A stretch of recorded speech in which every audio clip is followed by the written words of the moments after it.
With the script, I mean, what did you make of it when you first saw it? This kind of this idea of this race and the kind of the influences that it wears on its sleeve, quite cheerily too. I mean, it's a real celebration. It completely celebrates, you know, beyond guilty pleasure, a love of all things 70s and 80s cinema. You know, your favorite kind of John Carpenter movies, which always managed to balance action and drama and comedy and horror.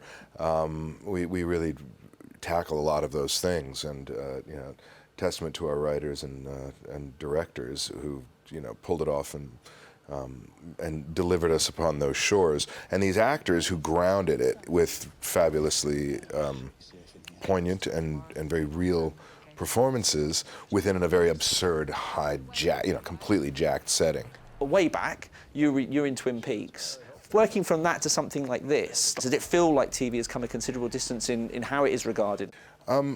With the reference that you made with Twin Peaks, it sounds like it went full circle to some degree. However, relatively speaking to most offerings, or at least what you know, series television was like even 5 years ago, yes, for sure. You've seen, you know, all the writers flock that way, so the material is great. Actors you'd normally see in features are, you know, pining to get on great series, and the budgets are, you know, greater than most independent films because they are making a lot of money on these platforms. So it's a race to the top in a weird way, and it's just fun to be part of. We're in a very interesting renaissance of storytelling on television, and you know, the folks at Sky have been phenomenal by embracing this particular story and helping develop and nurture it over time until it was, you know, perfect. And again, it's high risk, high reward.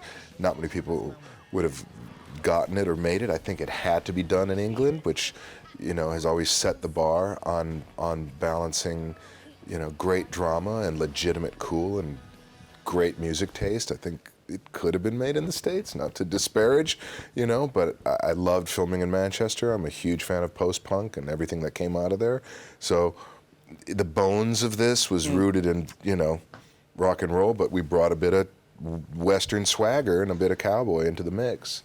It was funny when I got a lovely letter from Colm, who was directing the pilot, and he was like, well, you know, they were building this on their passions. He and Matthew, the writer, were just trying to figure out, you know, like what their favorite movies were.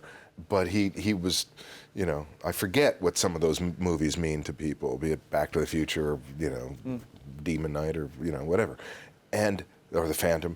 And he was saying, you know, we were crafting Joker to be kind of a Billy Zane type. And I was like, what the hell is that?